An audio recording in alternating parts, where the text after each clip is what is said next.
Hi, I'm Ellie. And I'm Lisa. And we are the E-Babes. Stick around and we'll show you what's latest with us.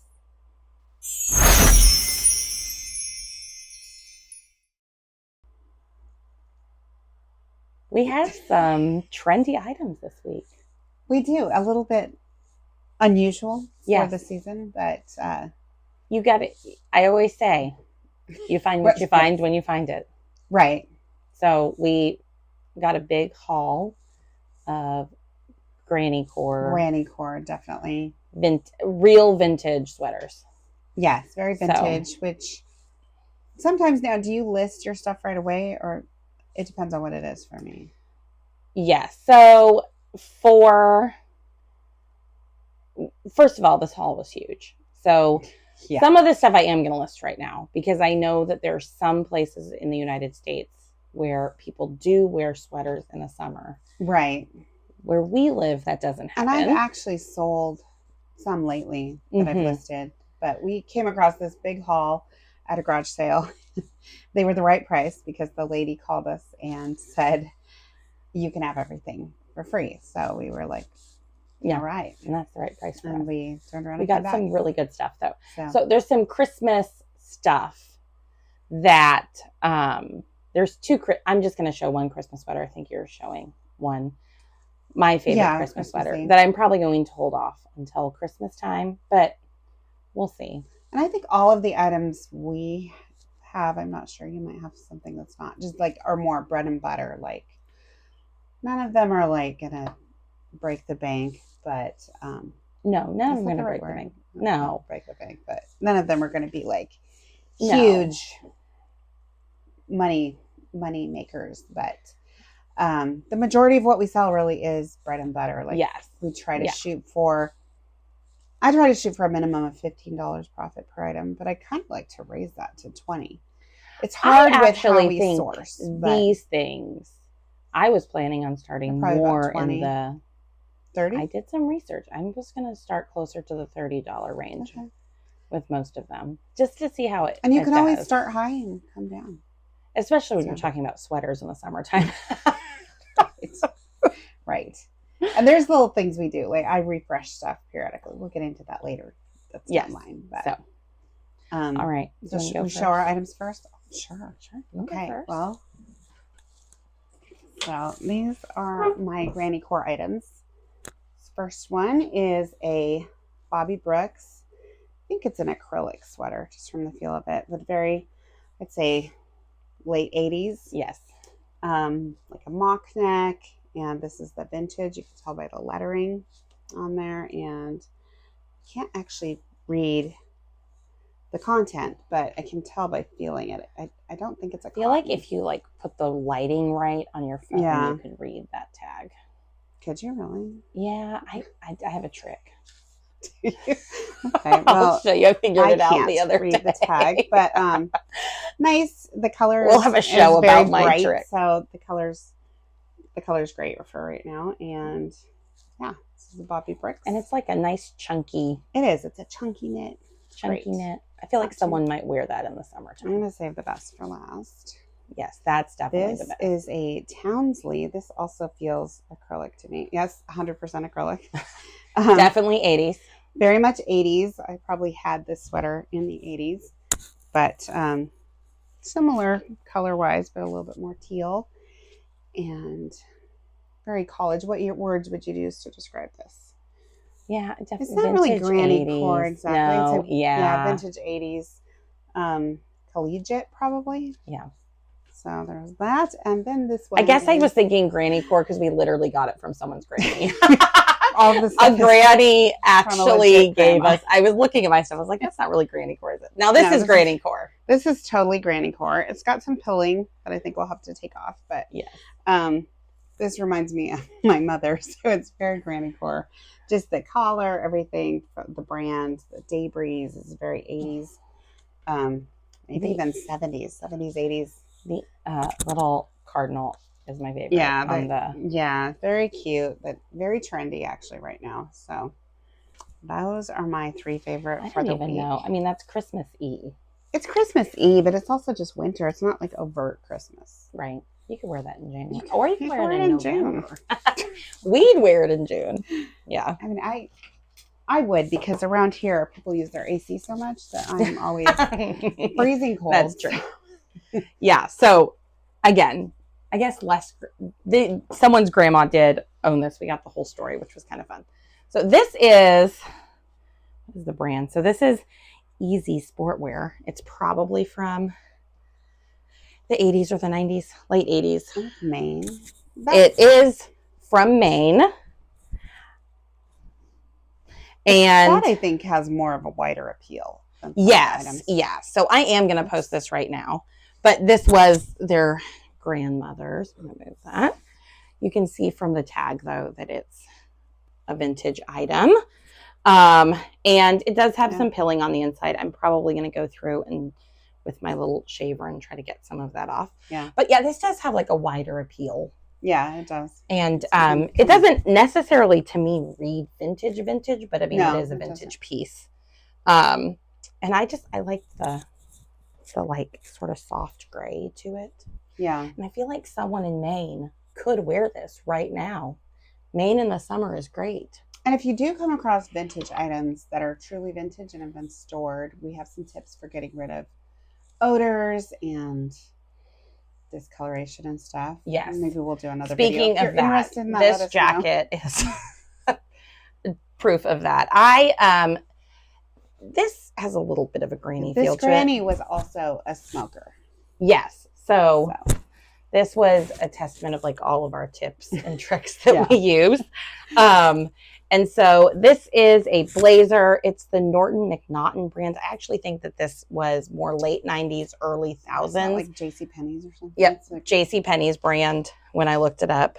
Yeah. But it's over 20 years old, so it's considered vintage. The thing I like about this, it's a size 14, but it has shoulder pads still, but it has that sort of oversized blazer look that's really trendy now.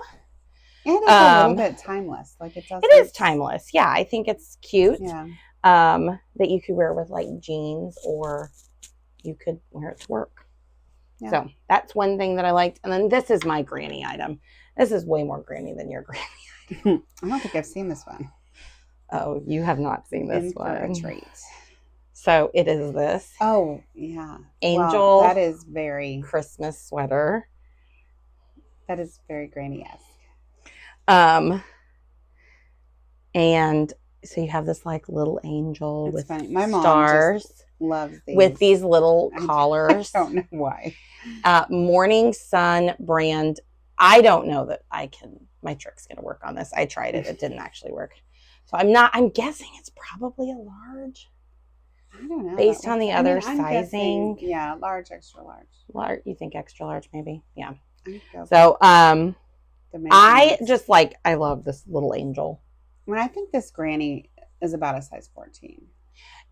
Probably. So that would probably be an extra large, wouldn't it? And so, yeah, I just love her. She's thrown those stars down. Yeah. They just don't make sweaters like this anymore. It's like the little attached. People want them. I know. And so this is definitely a granny sweater. Yeah, that is. And to me, I mean, this definitely reads like Christian Christmas.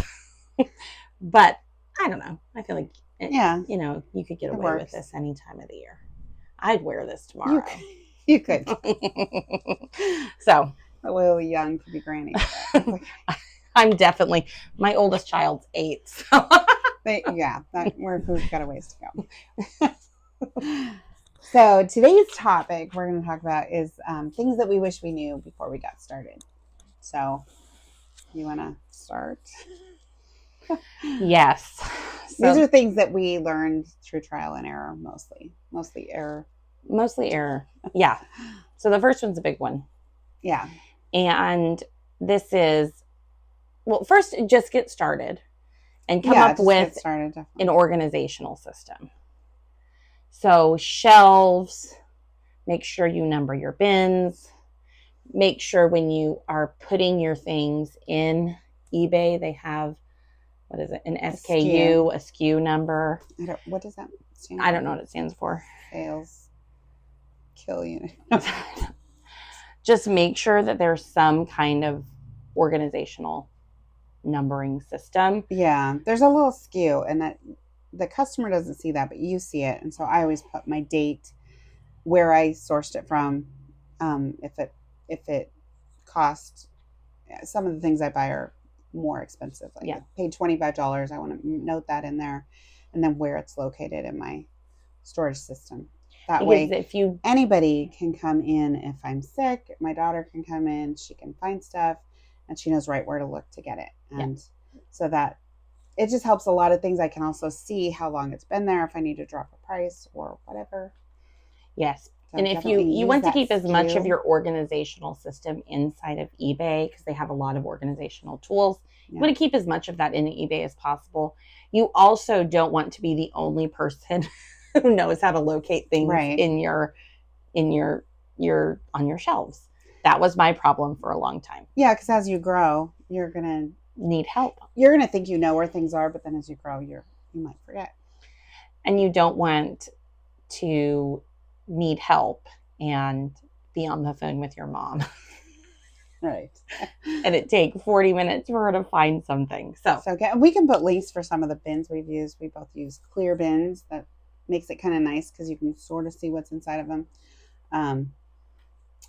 Shelves. I used a shelving system for a long time, and then my husband just built the shelves that fit our space best. So we've got the shelves, the bins, we've got the labels, everything. And through trial and error, we found a good system that works for us.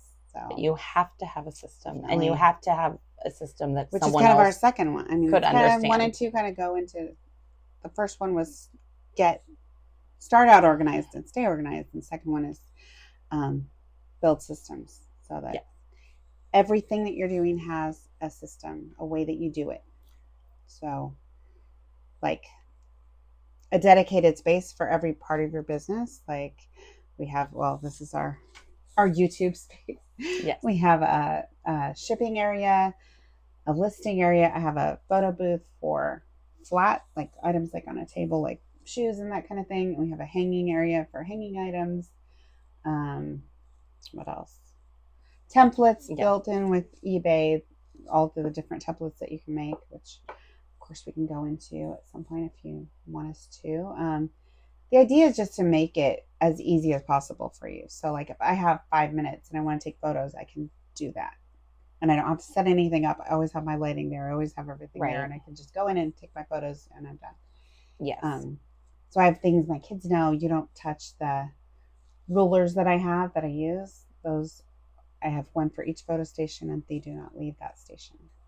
Yeah. And you just, the whole purpose of that is just, we are busy. We're both moms. We have young kids, and oftentimes our job has to fit into our lives because we don't have a 9 to 5. We don't go to work and work from 9 to 5. Our job fits into all of the other parts of our lives. So sometimes we have 10 minutes to do something. So the other thing is you need to be able to sometimes outsource some of your work. Yeah. And if you can teach someone to do something. And again, having a good system so that like I'm not the only one who takes my photos. And I have little cards at each photo station that tells like shoes, you do 1, 2, 3, 4, 5, 6, 7, 8. These are the photos I want. So regardless of who's taking them, they're going to be consistent in my shop. Mm-hmm. I mean, sometimes I'm not sure if my husband reads all the cards, but you know, generally consistent. So yes, that helps a lot.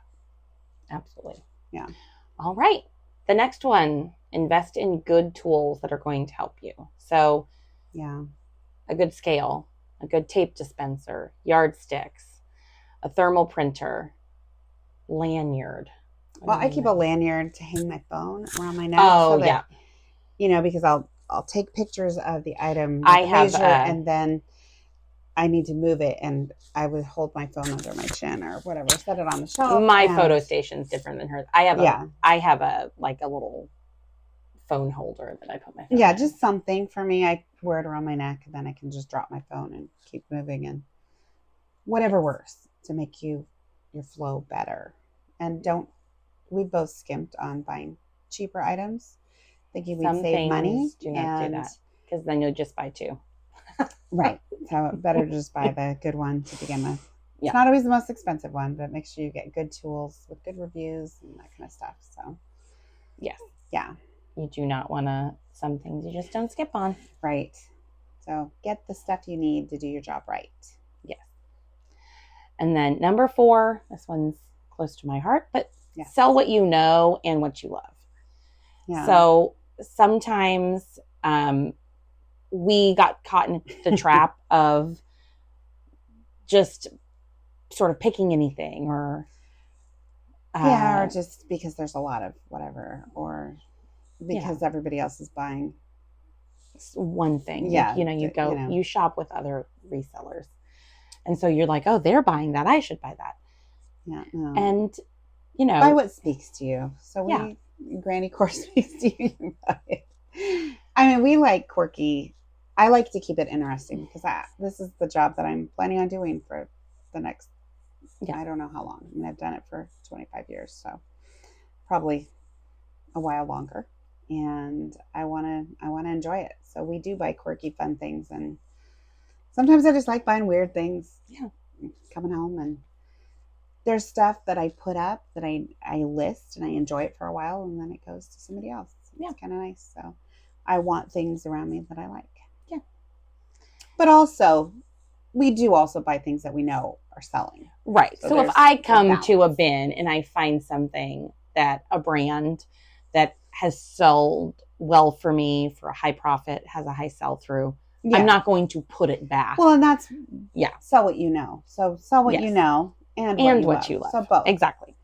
And and you get to know the different, like, I feel like we know clothes pretty well, pretty much. Yes. And there's a couple of other, like, the quirky little collectibles. Like, there's that game, the Pass the Pig game. Which is funny because I just sold one today. I know. Where if you find it, you just buy it because for whatever reason, it's going to sell. People love that game. It's also really easy to ship. Every time I bought one, it sold quickly. But ironically, we just sold one today. So yes. But it's also an easy thing to ship. It is. It's a game in a box. Yes. A lot of games sell really well. So yes. So just sell what you know. Yeah, and you get to, do research, learn about things. So the 5th, I think, is probably the most important. Yes.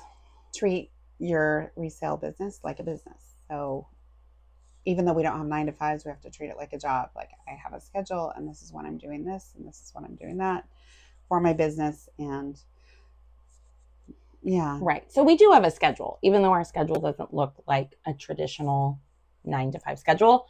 We do sit down and write out what we're doing that day. So yes, I have 10 minutes, this random 10 minutes in the middle of my day to take photos. That was a planned 10 minutes to sit down and take our photos.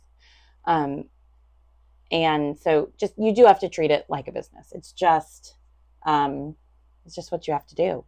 And man, I have a little saying, ABL. Always be listing. Yeah, that one's for free. Helps. That's part of the thing. Like, we'll bring a bag of things with us to, if people our kids have, always have, if our kids have scouts or piano lessons, and while we're waiting for them, we'll sit on our phones or bring our computers, and we'll just sort of be listing while we're waiting. So at first I felt weird about it, but people just kind of know that I always have a bag of random items. And then I have a little bag within my bag of, like, I have a tape measure, I have scissors, I have a lint roller, all the little things I might need. Pins. I've got everything so that I can. And then I have a little bigger bag that if I need to be taking photos on I have a thing that I can hang over somebody's door and photograph. I mean, you just got to be ready to flow. Because we both have young kids, and if you have young kids, they're kind of unpredictable. So sometimes you think your day is going to go this way, and it doesn't. So always be ready to just roll with whatever. That's how you treat it like a business. You just ABL. You just keep going. And it's kind of funny. Yeah, it is funny. We have some good stories. We do. Should we tell them? Just tell them one. Oh, well, I was listing, and I had a piece of lingerie. It was vintage lingerie with the tags, and it fell out of my bag. My friend found it and gave it to my dad, and it just was. She didn't give it to my dad. She gave it to my husband. Would have been funnier if she gave it to your dad, but no. It was just kind of funny. She was like, I think this is Lisa's. Later, somebody heard us talking about it. They heard my husband saying, "Oh, Callie gave me this." They were like, "Your friend gave your husband lingerie, and like, how do you feel about that?" Oh, it's not. There's nothing. It just fell out of my bag. She didn't even think anything about the fact that it's lingerie, right? Because Callie knows people are just us. used to us listing all the time. So, yeah, stuff like that happens. Just keeps life interesting. So yeah. But anyway. Well, thank you. Go ahead if you haven't already, subscribe and like our video, and come back next week for more exciting content. We promise we're going to get better, and hopefully more exciting stories. Yes, and finds. And if there's anything you'd like to see from us, just go ahead and comment. Let us know. We're open to. We're just open books. We're open. We're open to anything, just about.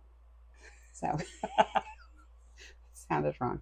Anyways, have a great week.